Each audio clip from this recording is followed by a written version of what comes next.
इस वीडियो में हम लोग ऑसिलेशन टॉपिक को डिस्कस करेंगे और ऑसिलेशन के अंदर मेनली हम लोग सिंपल हार्मोनिक मोशन को डिस्कस करेंगे, ठीक है।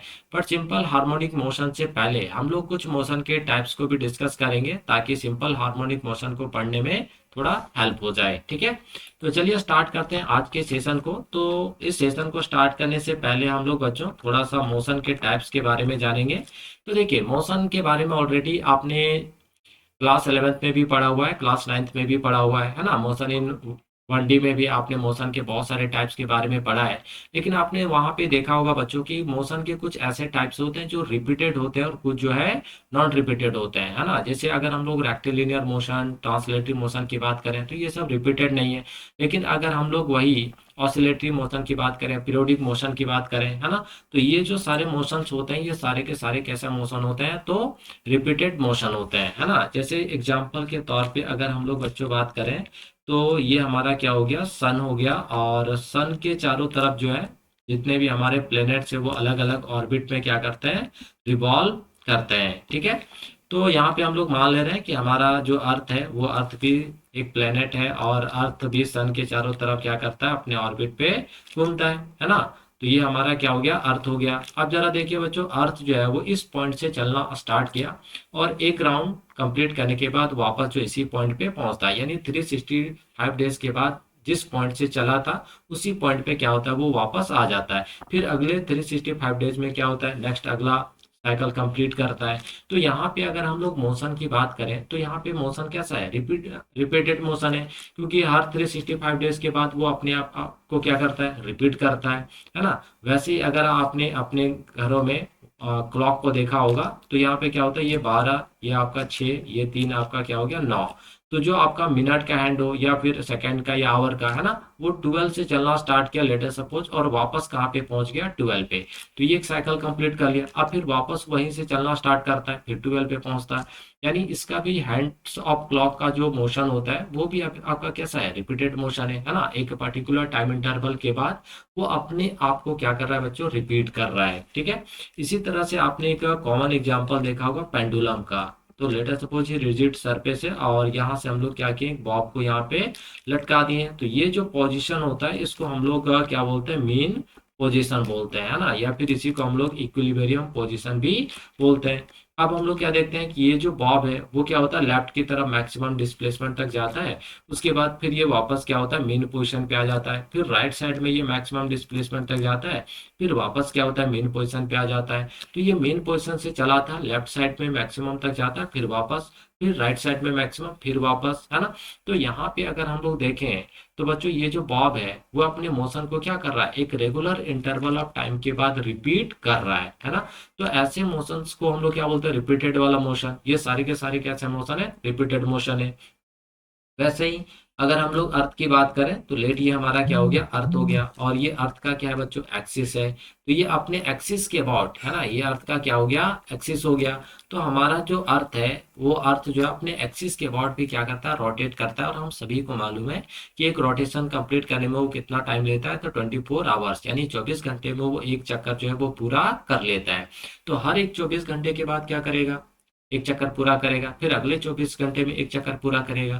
तो ये जो मोशन हम लोग यहाँ पे देख रहे हैं ये सारे के सारे मोशन कैसे हैं, तो रिपीटेड मोशन है ना। तो आज हम लोग ऐसे ही रिपीटेड मोशंस के बारे में जो है बात करने वाले हैं। तो मेनली हम लोग जो यहाँ पे रिपीटेड मोशन की बात करेंगे उसमें हम लोग पीरियोडिक और ऑसिलेटिव मोशंस की जो है डिस्कस यहाँ पे करने वाले हैं, ठीक है। तो चलिए अब हम लोग बात करते हैं कि पीरियोडिक मोशन क्या है, ऑसिलेटिव मोशन क्या है, ठीक है। तो सबसे पहले हम लोग बात करेंगे पीरियोडिक मोशन, देन हम लोग बात करेंगे ऑसिलेटरी मोशन पे, ठीक है। तो देखिए पीरियोडिक मोशन कहते हैं किसको है, तो थोड़ा सा इसका डिफिनेशन लिख लेते हैं। तो any motion in which particle repeats the motion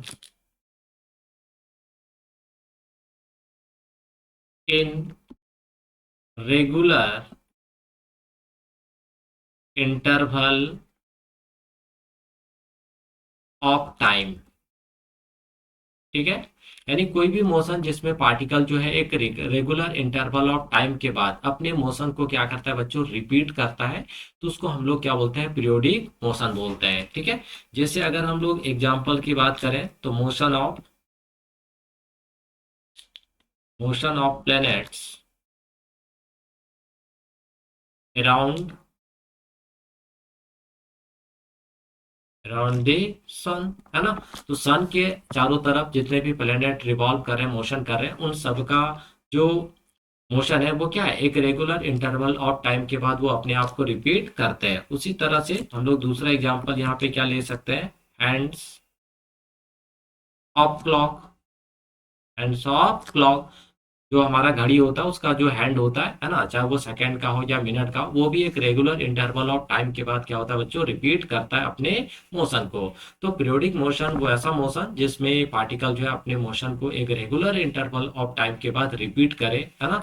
लेकिन ऑसिलेटरी मोशन, अब देखिए जो ऑसिलेटरी मोशन होता है बच्चों, वो पीरियोडिक मोशन का ही क्या होता है, एक टाइप होता है। बट यहाँ पे ऑसिलेटरी मोशन में क्या होता है, जो पार्टिकल होता है वो रेगुलर इंटरवल ऑफ टाइम के बाद रिपीट करता है ना। लेकिन एक्चुअली यहाँ पे जो सिचुएशन है वो थोड़ा सा क्या अलग है। यहाँ पे एक वर्ड आता है हमारा मेन पोजीशन, जिसको हम लोग क्या बोलते हैं, इक्विलिब्रियम पोजीशन। तो सबसे पहले इसका डिफिनेशन क्या हो जाएगा, तो a type of periodic motion, a type of periodic motion in which particle moves back and forth, back and fourth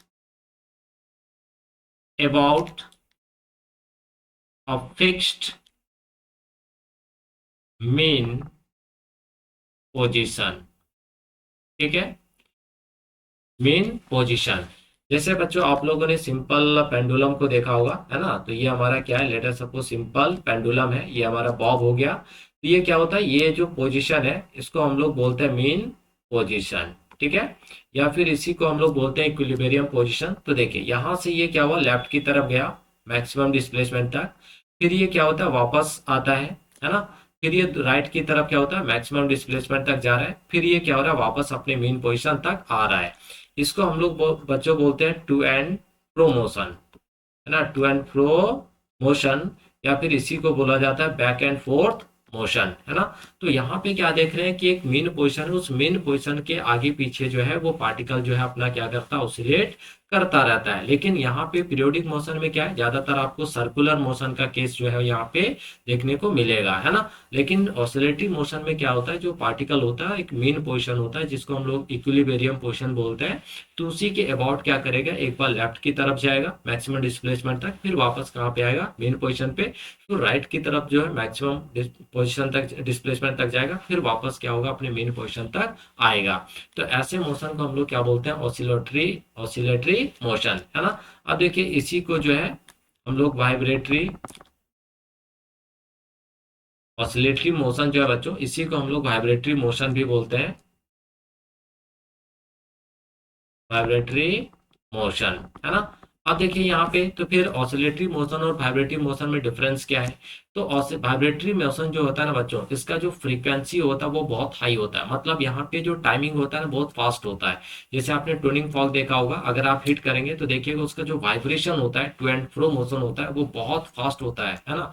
लेकिन अगर सिंपल पेंडुलम की बात करें तो थोड़ा सा यहाँ पे क्या करता है, टाइम लेता है। यानी जब आपका फ्रीक्वेंसी हाई हो तो अब उस सिचुएशन में जो हमारा पीरियोडिक मोशन होता है उसको हम लोग क्या बोलते हैं, वाइब्रेटरी मोशन। लेकिन अगर आपका फ्रीक्वेंसी लो हो तो वैसे सिचुएशन में हम लोग उसको क्या बोलेंगे, ऑसिलेटरी मोशन। ठीक है, तो यहाँ पे क्या हो गया, फ्रीक्वेंसी क्या होना चाहिए, इस केस में हाई होना चाहिए। तो अगर फ्रीक्वेंसी हाई है तो वो हमारा क्या है, वाइब्रेटरी।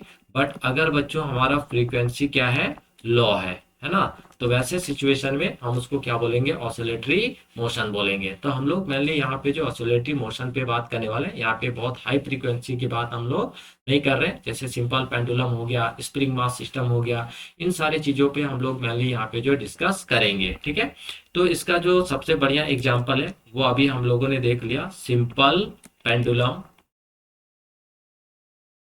ठीक है, सिंपल पेंडुलम। और दूसरा जो इसका एग्जांपल है वो हमारा क्या, स्प्रिंग मास सिस्टम। ठीक है, स्प्रिंग मास सिस्टम। ये दोनों जो एग्जांपल है, इन दोनों एग्जांपल्स को आगे हम लोग काफी डिटेल में जो है देखने वाले हैं। तो ये सिंपल पेंडुलम हम लोगों ने देख लिया। अब ये स्प्रिंग मास सिस्टम क्या होता है, तो इसको भी थोड़ा सा हम लोग देख लेते हैं। तो लेट अस सपोज ये रिजिड सरफेस है ना। और यहाँ पे हम लोगों ने क्या करा बच्चों, एक स्प्रिंग लगा दिया, और यहाँ पे हम लोग क्या करते हैं, एक ब्लॉक जो है यहाँ पे लगा देते हैं। ठीक है, इसका अपना कुछ मास होगा। अब देखिए यहाँ पे क्या करते हैं, ये जो हमारा लाइन है, देखिए ये जो लाइन है, ठीक है, ये लाइन कौन सा है बच्चों, मीन पोजीशन का। ये लाइन कौन सा है, मीन पोजीशन का। ठीक है, थोड़ा सा ऊपर लिख रहे हैं, शायद यहाँ पे आप लोगों को दिख भी नहीं रहा होगा। चलिए, तो ये जो लाइन है आपका वो किसका है, मीन पोजीशन का, है ना। ये जो लाइन किसका है, मीन पोजीशन का। ठीक है, तो एक्चुअली हम लोगों ने करा क्या, ये जो ब्लॉक है इसको हम लोग इधर एफ एक्सटर्नल लगाएं, और एफ एक्सटर्नल लगा के क्या किया, खींच के लेके आए। तो ये डिस्प्लेसमेंट कितना यहाँ पे हो रहा है, एक्स हो रहा है ना। यहाँ पे जो डिस्प्लेसमेंट है वो कितना हुआ आपका, एक्स हुआ, है ना। हमने उसको एक्स डिस्टेंस तक जो है खींच के लेके आया हुआ है।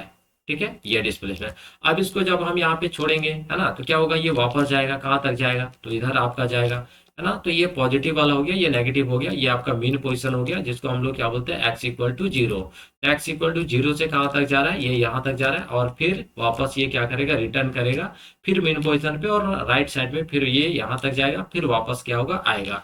इसको हम लोग बोलते हैं स्प्रिंग मास सिस्टम। तो ये दो एग्जाम्पल है, और इन दोनों एग्जाम्पल्स को हम लोग को यहाँ पे जो वन बाय वन डिटेल में पढ़ना है। ठीक है, तो पीरियोडिक मोशन क्लियर हो गया, जिसमें कोई भी टाइप का मोशन जिसमें आपका जो पार्टिकल होता है वो रेगुलर इंटरवल ऑफ टाइम के बाद अपने मोशन को क्या करता है, रिपीट करता है। लेकिन ऑसिलेटिव मोशन में क्या है कि यहाँ पे टू एंड फ्रो मोशन होता है, आगे पीछे क्या होता है, यहाँ पे पार्टिकल ऑसिलेट करता है। ठीक है, और एक खास बात क्या है कि जितने भी आपके यहाँ पे थोड़ा सा एक नोट हम लोग लिख लेते हैं बच्चों, है ना, कि ऑल पीरियोडिक या फिर all oscillatory motion are periodic. ठीक है, but all periodic motion motion are not oscillatory. ठीक है, काफी इंपॉर्टेंट पॉइंट है। यानी जितने भी पीरियोडिक मोशन है वो जरूरी नहीं है कि ऑसिलेटरी हो, लेकिन सारे के सारे ऑसिलेटरी मोशन जो होते हैं वो आपके क्या होते हैं, पीरियोडिक मोशन होते हैं। यहाँ तक क्लियर है आप सभी को, पीरियोडिक एंड ऑसिलेटरी। तो अब हम लोग थोड़ा सा यहाँ से आगे बढ़ते हैं, और आई होप आप लोगों को ऑसिलेटरी और वाइब्रेटरी भी क्लियर हो गया होगा, है ना। तो अगला जो मोशन है बच्चों वो हमारा क्या है, तो अगला मोशन है हमारा सिंपल हार्मोनिक मोशन, है ना। अब ये सिंपल हार्मोनिक मोशन क्या है, तो simple harmonic motion is a type of oscillatory motion. ये जो सिंपल हार्मोनिक मोशन होता है ये किसका पार्ट है, तो ये ऑसिलेटरी मोशन का ही पार्ट है, बट ऑसिलेटरी मोशन का एक स्पेशल केस है। और इस केस के अंदर एक्चुअली होता क्या है, तो देखिए, a type of oscillatory motion in which displacement velocity acceleration of oscillating body, यानी जो भी आपका ऑसिलेट कर रहा है, चाहे वो आपका स्प्रिंग मास सिस्टम हो, है ना, या फिर आपका सिंपल पेंडुलम हो, उसका एक्सेलरेशन हो गया, उसका वेलोसिटी, उसका जो डिस्प्लेसमेंट है, can be expressed in the term of single harmonic. देखिए किसके टर्म में आप एक्सप्रेस कर सकते हो उसको, सिंगल हार्मोनिक के टर्म में। अब ये सिंगल हार्मोनिक क्या होता है, तो साइन और कोसाइन फंक्शंस ऑफ टाइम, है ना। यानी यहाँ पे सिंपल हार्मोनिक मोशन में क्या होता है बच्चों, तो जो भी आपका ऑसिलेटरी मोशन हो रहा है ना, जो भी पार्टिकल आपका ऑसिलेटरी मोशन कर रहा है, टू एंड फ्रो मोशन कर रहा है या बैक एंड फोर्थ मोशन कर रहा है, तो वो जो भी डिस्प्लेसमेंट कवर कर रहा है या उसका जो भी वेलोसिटी होगा, उसका जो भी एक्सेलरेशन होगा, जब हम लोग उसको जो साइन कॉस के टर्म में लिखना स्टार्ट करते हैं, उसको साइन और कॉस के टर्म में एक्सप्रेस करना स्टार्ट करते हैं, तो उस ऑसिलेटरी मोशन को हम लोग क्या बोलते हैं, सिंपल हार्मोनिक मोशन बोलते हैं। क्लियर है, तो जो भी डिस्प्लेसमेंट होगा, है ना, एक्सेलरेशन होगा, वेलोसिटी होगा, ऑसिलेटिंग बॉडी का। अब उसको किसके साथ एक्सप्रेस करना है, तो साइन कॉस थीटा के टर्म में एक्सप्रेस करना है। तो अब हमारा जो ऑसिलेटरी मोशन है वो कैसा कहलाएगा, तो सिंपल हार्मोनिक मोशन कहलाएगा। ठीक है, चलिए अब सिंपल हार्मोनिक मोशन को पढ़ने के लिए यहाँ पे कुछ खास बातें हैं जिसको जानना बहुत जरूरी है। ठीक है, तो बच्चों सिंपल हार्मोनिक मोशन में क्या होता है कि जो एक्सेलेरेशन ऑफ पार्टिकल है ना, acceleration of particle, acceleration of particle is directly proportional to the displacement of particle from mean position। ठीक है, पहला चीज समझ में आया कि जो भी एक्सेलेरेशन होगा वो जो पार्टिकल है जितना मेन पोजीशन से जितना डिस्प्लेसमेंट करेगा, है ना, उसका क्या होता है बच्चों, यहाँ पे डायरेक्टली प्रोपोर्शनल होता है। और दूसरा खास बात क्या है कि acceleration acceleration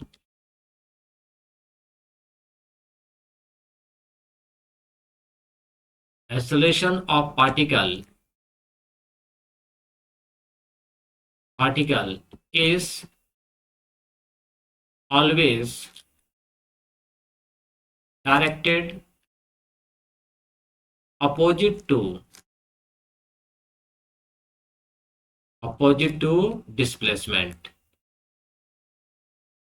opposite to displacement. ठीक है, यानी सिंपल हार्मोनिक मोशन में एक्चुअली क्या होता है बच्चों, जो भी ऑसिलेटरी पार्टिकल है ना, वो उसका वो जो भी डिस्प्लेसमेंट कवर कर रहा है, वेलोसिटी उसका है, एक्सेलरेशन जो भी है उसका, उसको हम लोग साइन और कोसाइन के टर्म में क्या करते हैं, एक्सप्रेस करते हैं।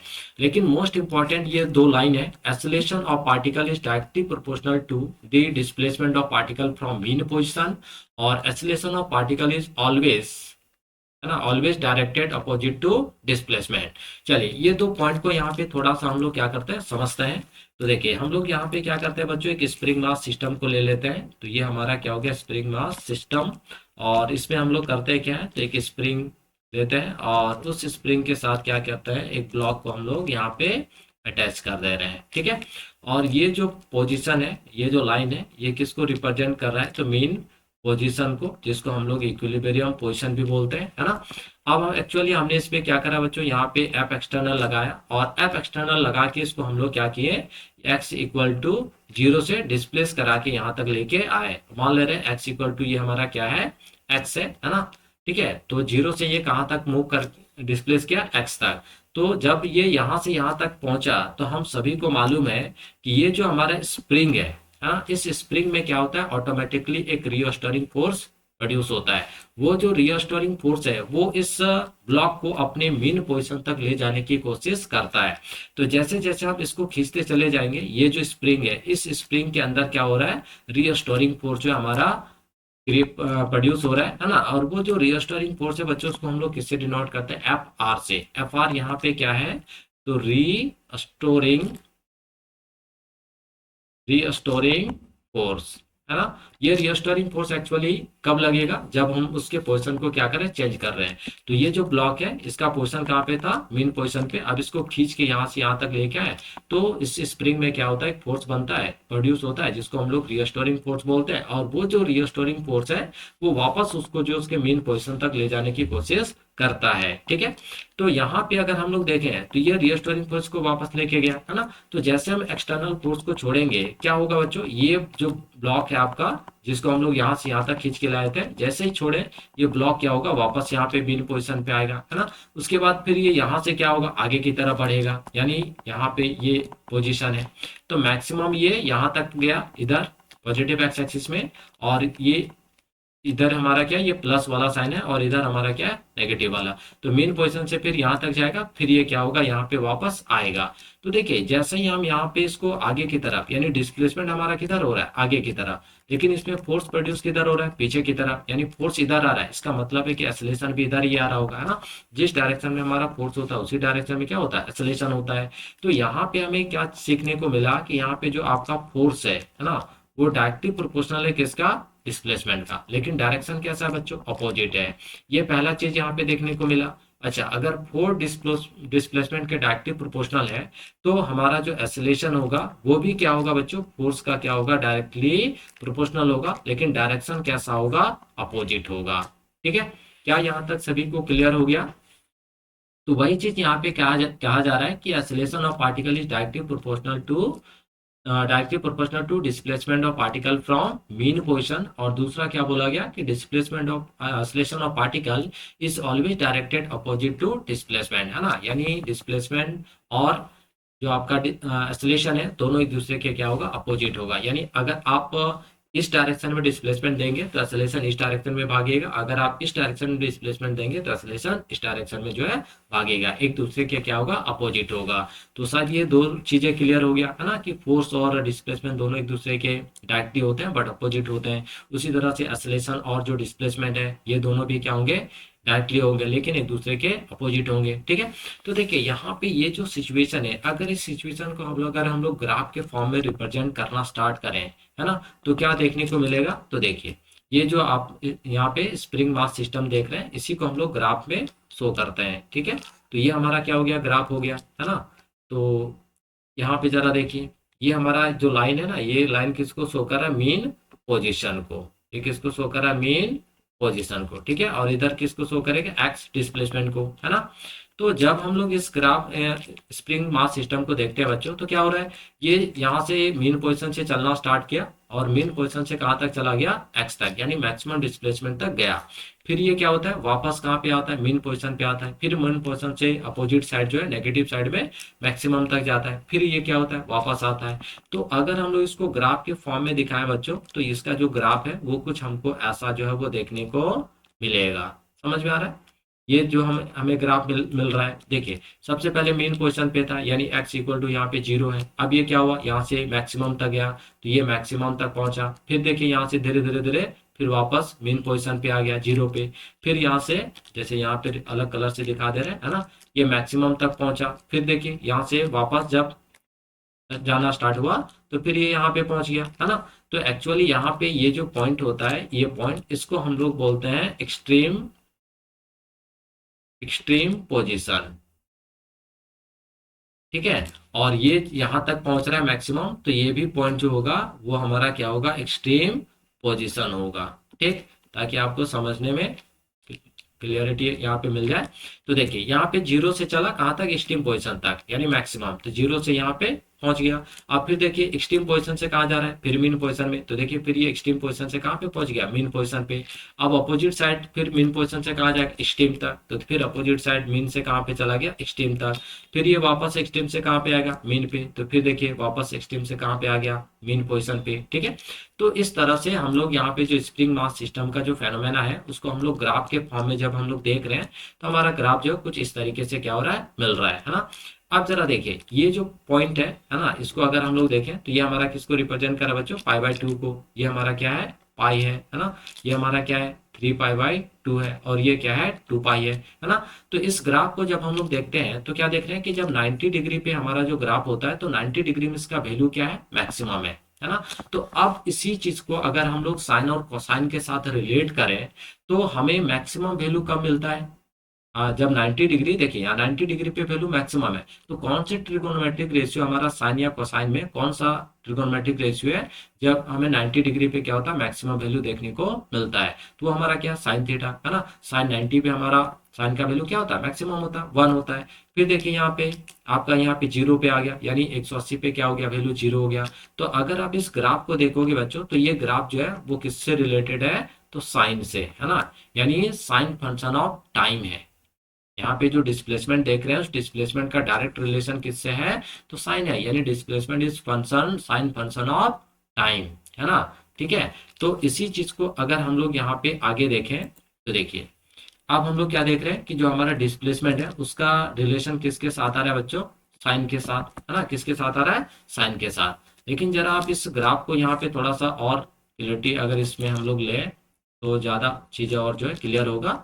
इसे देखिए, तो एक्स एक्स हमारा क्या डिस्प्लेसमेंट है, और डिस्प्लेसमेंट का रिलेशन किसके साथ आ रहा है, इस ग्राफ के हिसाब से अगर देखें तो पार्टिकल जो है साइन फंक्शन को क्या कर रहा है, फॉलो कर रहा है। अब ये जो हाइट है ना, ये हाइट कितना है बच्चों, 1 है। ये 1 क्या है, हाइट क्या है 1 है। अगर इस ग्राफ को अगर हम लोग बात करें तो ये जो हाइट होता है इस हाइट को हम लोग क्या बोलते हैं, एम्पलीट्यूड बोलते हैं, है ना, maximum displacement from mean position. कोई भी पार्टिकल अपने मीन पोजीशन से जो मैक्सिमम डिस्प्लेसमेंट करता है उसको हम लोग क्या बोलते हैं, एम्पलीट्यूड बोलते हैं, है ना। तो यहाँ पे देखिए एम्पलीट्यूड को किससे रिप्रेजेंट करते हैं, ए से। तो ये जो वैल्यू है वो साइन का मैक्सिमम वैल्यू है। अगर मान लीजिए यहाँ पे ग्राफ जो है आपका कुछ ऐसा होता और ये जो पूरा हाइट होता ये कितना होता आपका, टू टू साइन थीटा होता, है ना। जैसे ये आपका कितना है, 1 साइन थीटा है, ये कितना है आपका 1 साइन थीटा है ना। और ये ग्राफ कितना हो गया 2 साइन थीटा। फिर अगर एक और आपका यहाँ पे ऐसा ग्राफ होता, मान लीजिए वो कितना हो जाता 3 साइन थीटा। तो यहाँ पे जो ए है एम्पलीट्यूड, एम्पलीट्यूड क्या यहाँ पे फिक्स नहीं है, वो वेरी कर रहा है ना। तो इसीलिए हम लोग यहाँ पे क्या करते हैं, जैसे फर्स्ट वाला ग्राफ को हम लोग साइन थीटा बोले, सेकेंड वालों को क्या बोले 2 साइन थीटा बोले, है ना। फिर थर्ड वालों को क्या बोल रहे हैं, 3 साइन थीटा बोल रहे हैं। तो देखिए साइन के आगे का जो वैल्यू है वो हमारा वेरिएबल है, और वही किसको कौन रिप्रेजेंट कर रहा है, एम्पलीट्यूड रिप्रेजेंट कर रहा है उसी चीज को। तो यहाँ पे हम लोग क्या करते हैं, x equal to A sine, इधर क्या लिख देंगे थीटा, ठीक है। तो जो आपका डिस्प्लेसमेंट है उसका रिलेशन किससे है, साइन से है। और ये जो आपका एम्पलीट्यूड है यहाँ पे फिक्स नहीं है ना। ये आपका 1 साइन थीटा भी हो सकता है, 2 साइन थीटा भी हो सकता है, 3 साइन थीटा भी हो सकता है, ठीक है। तो यहाँ पे एक्चुअली क्या निकल के है, x equal to A sine theta, है ना, x equal to A sine theta. क्या क्लियर है सभी को। आप जरा देखिए, अगर बच्चों हम लोग यहाँ पे देखें तो ये जो ग्राफ है वो हमने कहाँ से लिया, ओरिजिन से। अब मान लीजिए जो पार्टिकल है वो कुछ यहाँ से चलना स्टार्ट करता है ऐसा, है ना। वो ओरिजिन से ना चल के थोड़ा सा आगे से चलना स्टार्ट करता है यहाँ से। तो यहाँ से चलना स्टार्ट करता, तो जरा देखिए ये जो गैप आ रहा है इस गैप को हम लोग यहाँ पे क्या बोलते हैं, इनिशियल फेज बोलते हैं, है ना। इसको क्या बोलते हैं, इनिशियल फेज। और इसको किससे रिप्रेजेंट करते हैं, फाई से।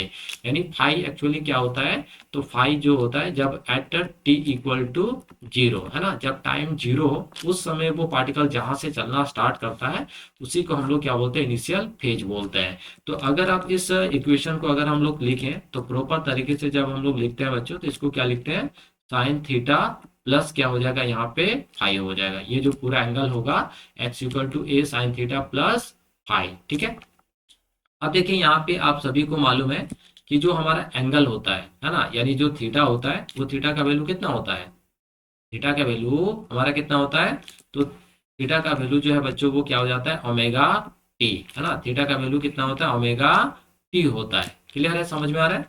तो यहाँ पे हम लोग क्या लिखेंगे, x equal to A sine, और यहाँ पे थीटा की जगह ओमेगा टी प्लस हमारा क्या हो गया, फाइव हो गया, है ना। एक्चुअली ये कहाँ से आया, आप कंफ्यूज हो रहे होंगे, है ना।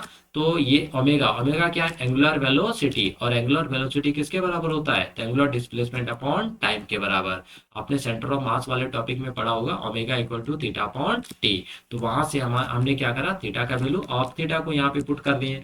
तो अब हमारे पास क्या निकल के आ रहा है, डिस्प्लेसमेंट का इक्वेशन, है ना। ये फॉर्मूला किसका है, डिस्प्लेसमेंट का, x equal to A sine omega t plus five, ठीक है। अच्छा ये तो हमने एक्स के टर्म में लिखा, क्या हम वाई के टर्म में, यानी सॉरी ये जो इक्वेशन है बच्चों वो हमने साइन के टर्म में लिखा है, तो क्या हम इसको कॉस के टर्म में लिख सकते हैं, तो यस लिख सकते हैं।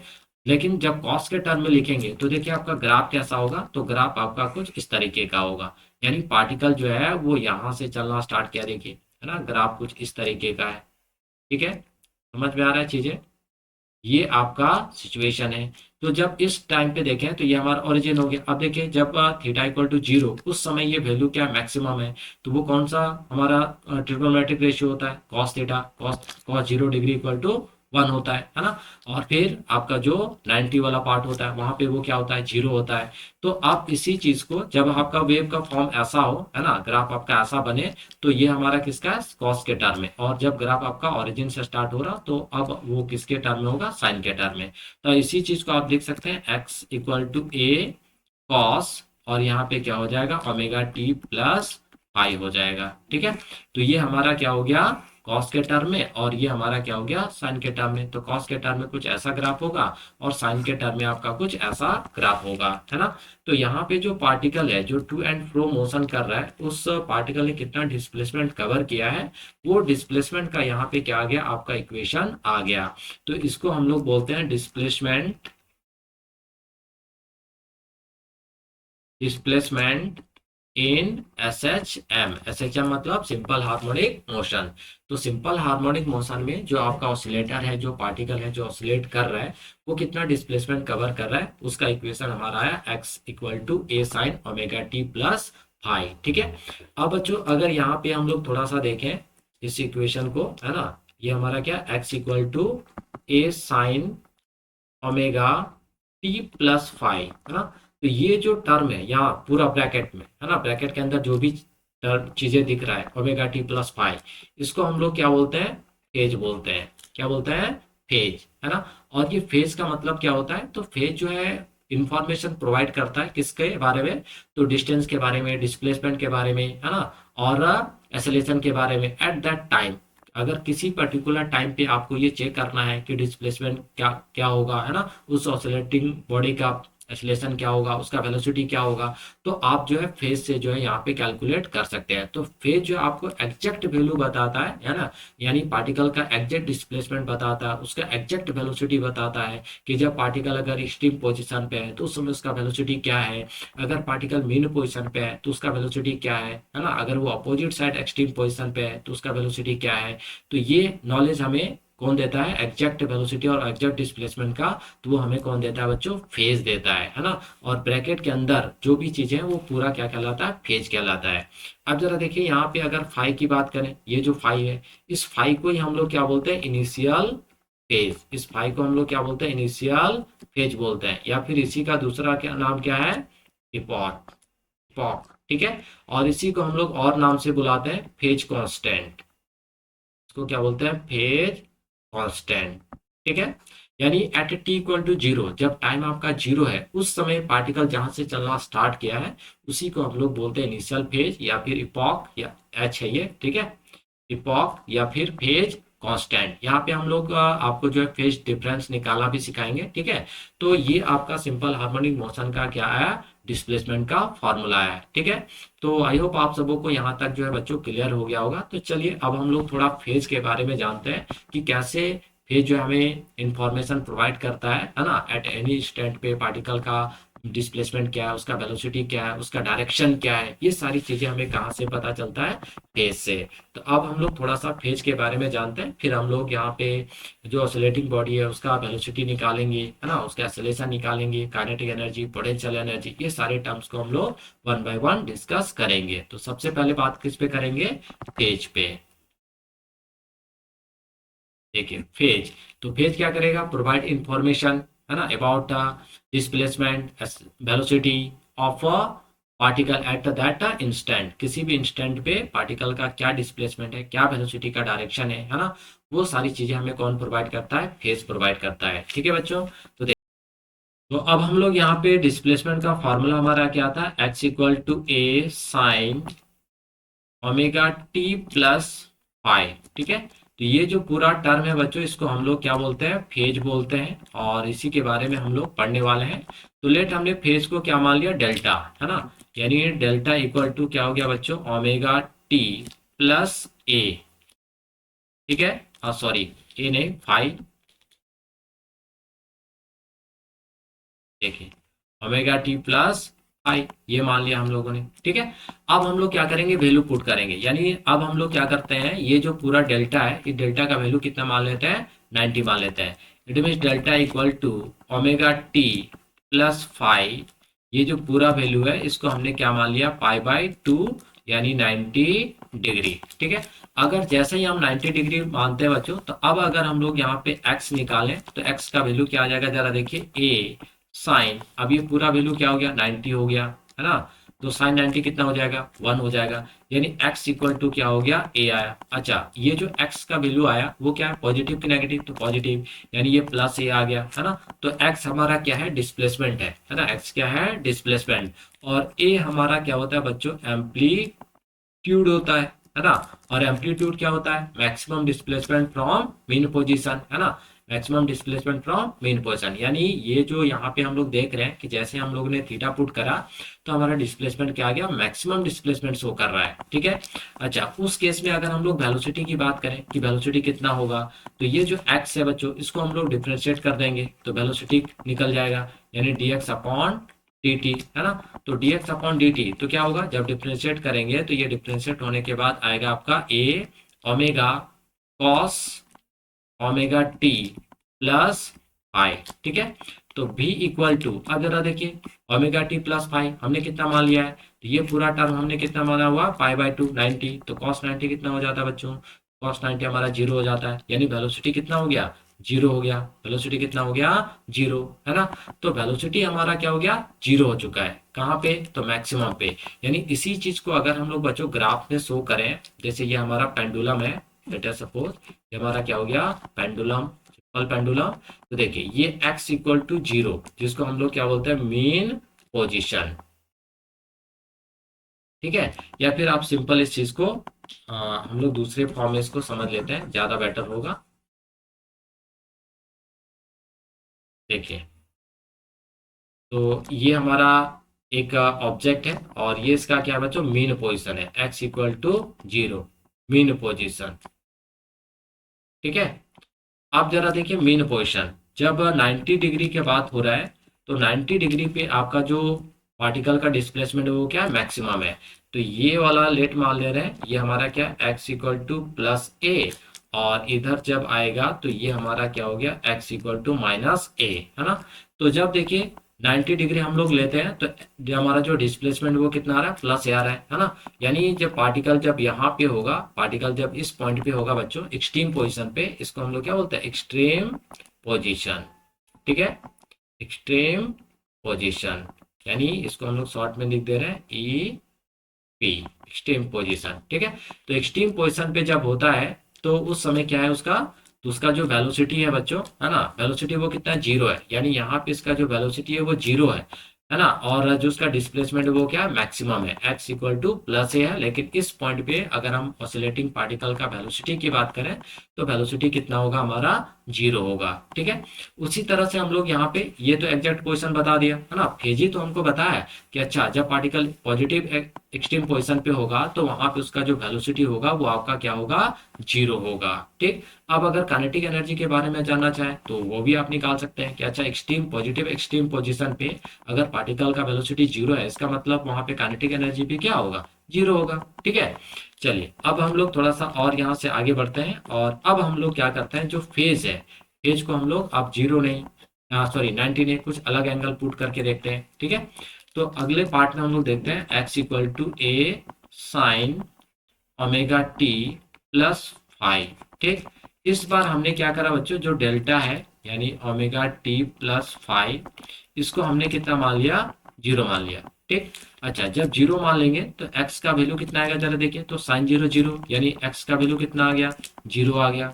क्लियर है, x का वैल्यू क्या आ चुका है, जीरो आ चुका है। अच्छा इस समय अगर हम लोग वेलोसिटी की बात करें तो वेलोसिटी का फॉर्मूला हम लोग निकाल चुके थे, A omega cos omega t plus five, है ना। तो ये वैल्यू कितना ले चुके हैं हम लोग, जीरो, कितना ले चुके हैं, जीरो डिग्री।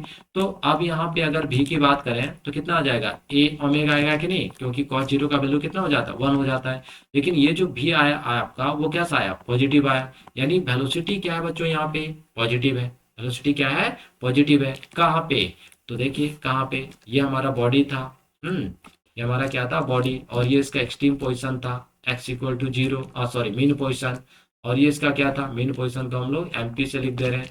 और ये इसका क्या, एक्सट्रीम पोजिशन था, हम्म पार्टिकल का। और यहाँ पे इसका वेलोसिटी क्या था, जीरो। लेकिन यहाँ पे जो डिस्प्लेसमेंट था वो क्या था, प्लस ए था। और इधर एक एक्सट्रीम पोजिशन है हमारा, यहाँ पे एक्स इक्वल टू माइनस ए, है ना। तो अभी जो पार्ट अगर जब हम लोग थीटा इक्वल टू यानी फेज हम लोग जीरो ले ले रहे हैं, उस समय जो उसका डिस्प्लेसमेंट है वो कहाँ पे है, जीरो पे। यानी पार्टिकल जो है वो कहाँ पे बच्चों, यहाँ पे है, यही तो उसका x इक्वल टू जीरो है। लेकिन उसका वेलोसिटी देखिए, वेलोसिटी कैसा, पॉजिटिव है। यानी पॉजिटिव है, इसका मतलब है कि वो पार्टिकल जो इधर जाने वाला है ना।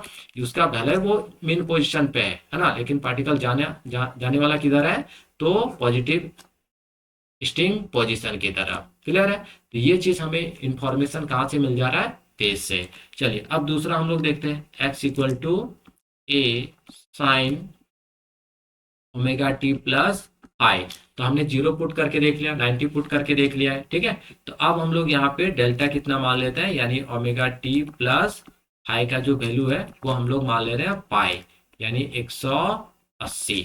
ठीक है, तो वैसे सिचुएशन में जो एक्स का वैल्यू आएगा वो क्या आ जाएगा, ए साइन 180, है ना।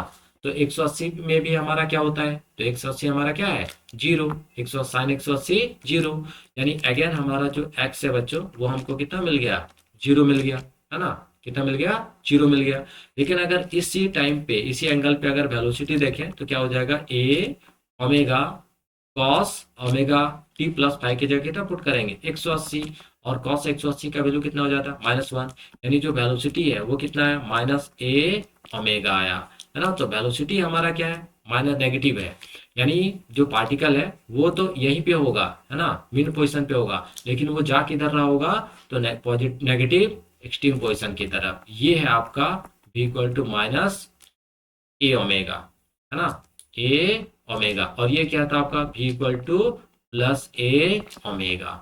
ठीक है, तो दोनों ही सिचुएशन में वो मेन पोजीशन पे ही है, लेकिन 180 जब हम लोग एंगल ले रहे हैं तो उस समय वो किस डायरेक्शन में जा रहा है, तो वो नेगेटिव एक्सट्रीम पोजीशन की तरफ जा रहा है। और जब हम लोग बच्चों जीरो ले रहे हैं, है ना, तब वो पॉजिटिव एक्सट्रीम पोजीशन की तरफ जो है वो जा रहा है। तो क्या क्लियर हो रहा है कि फेज कितना हेल्प हमको कर रहा है पार्टिकल, ऑसिलेटिंग पार्टिकल के एग्जैक्ट पोजीशन को बताने में, उसके एग्जैक्ट वेलोसिटी को बताने में, वेलोसिटी के डायरेक्शन को बताने में, है ना। ये सारी चीजें यहाँ पे जो वो हमें हेल्प करता है। इस वजह से भी जो हमारा फेज होता है वो फेज काफी इंपॉर्टेंट रोल जो है वो प्ले करता है। तो आई होप बच्चों आप सबको को ये सारी चीजें क्लियर हो रहा होगा। इसी तरह से आप अलग अलग सिचुएशन देख सकते हैं। एक बार आपने क्या करा, डेल्टा जीरो माना, फिर 90 माना, फिर 180। इसी तरह आप 3 पाई बाय 2 ले सकते हैं, 270 ले सकते हैं, है ना, 2 पाई ले सकते हैं। उस समय आप देखिए कि उसका डायरेक्शन किधर है, वेलोसिटी का डायरेक्शन किधर है, वो पार्टिकल कहाँ पे है, कहाँ पे जाना चाह रहा है। तो ये सारे इंफॉर्मेशन जो है वो कौन दे देता है, हमें फेज दे देता है। तो फेज भी अपने आप में क्या है, बहुत इंपॉर्टेंट है। ठीक है, और दूसरा यहाँ पे क्या था, इनिशियल फेज, है ना। एक वर्ड हम लोगों ने क्या पढ़ा, इनिशियल फेज। अब ये इनिशियल फेज क्या है, तो इनिशियल फेज का मतलब होता है बच्चों at a t equal to zero, है ना। टी इक्वल टू जीरो, जब टाइम हमारा क्या हो जाएगा, जीरो, उस समय पार्टिकल जहां भी होगा वो हमारा क्या कहलाएगा, तो वो हमारा कहलाएगा इनिशियल फेज या फेज कांस्टेंट या फिर इपॉक, है ना, जहां से चलना स्टार्ट करेगा। मान लीजिए अगर टी इक्वल टू जीरो पे पार्टिकल यहाँ पे था, यहाँ से चलना स्टार्ट किया, तो इस पोजिशन को हम लोग क्या बोलेंगे, इनिशियल फेज बोलेंगे, है ना। तो आगे नेक्स्ट वीडियो में हम लोग बच्चों और यहाँ से आगे बढ़ेंगे, और सिंपल हार्मोनिक मोशन में जो पार्टिकल आपका ऑसिलेट कर रहा है ना, उस ऑसिलेटिंग पार्टिकल का वेलोसिटी भी हम लोग ने यहाँ पे एक्चुअली देख ही लिया है ना। वेलोसिटी भी देख लिया कि वेलोसिटी क्या होगा, डिस्प्लेसमेंट क्या होगा। तो नेक्स्ट वीडियो में हम लोग एक्सेलरेशन हो गया, काइनेटिक एनर्जी हो गया, पोटेंशियल एनर्जी हो गया, ये सारे टर्म्स को जो है हम लोग डिस्कस करेंगे। ठीक है, तो मिलते हैं बच्चों नेक्स्ट वीडियो में। तब तक के लिए आप सभी बच्चों को थैंक यू। आई होप आप लोगों को फेज समझ में आया होगा कि एक्चुअली फेज हमें बताता क्या है। तो जो भी हमारा ऑसिलेटिंग पार्टिकल है, उस ऑसिलेटिंग पार्टिकल का जो डिस्प्लेसमेंट है, वेलोसिटी है ना, उसका एट दैट इंस्टेंट किसी भी टाइम पर उसके एग्जैक्ट जो है वो डाटा इंफॉर्मेशन जो हमें देता है कि वो पार्टिकल कहाँ पे और उसके वेलोसिटी का डायरेक्शन कैसा है ना, वो किस डायरेक्शन में जा रहा है, पॉजिटिव एक्स एक्सट्रीम की पोजीशन की तरफ जा रहा है या नेगेटिव एक्सट्रीम पोजीशन की तरफ जा रहा है ना। ठीक है, और दूसरी बात कि वो पॉजिटिव है या नेगेटिव है, कहाँ पे मैक्सिमम होगा, कहाँ पे मिनिमम होगा, ये सारी इंफॉर्मेशन भी हमें जो है वो फेस देता है। तो आई होप आप लोगों को सिंपल हार्मोनिक मोशन में थोड़ा के बारे में थोड़ा थोड़ा जानकारी मिल गया होगा, और आप लोगों को सारी चीजें जो वो समझ में आया भी होगा, है ना। तो डिस्प्लेसमेंट का फॉर्मूला हमारा क्या निकल गया, x equal to A sine omega t plus five, या फिर अगर हम लोग कॉस के टर्म में उसको रिप्रेजेंट करना चाहें तो हम लोग क्या बोलेंगे, x equal to a cos omega t plus five, है ना। तो सिंपल हार्मोनिक मोशन में आप कॉस साइन अलग अलग टर्म्स में भी शो कर सकते हैं, और दोनों को ऐड करके भी जो है आप चीज़ों को रिप्रेजेंट कर सकते हैं। ठीक है बच्चों, तो मिलते हैं नेक्स्ट वीडियो में, और नेक्स्ट वीडियो में हम लोग बात करेंगे acceleration, kinetic energy, potential energy, ये सारे टर्म्स पे। ठीक है, तब तक के लिए आप सभी बच्चों को थैंक यू, बाय बाय।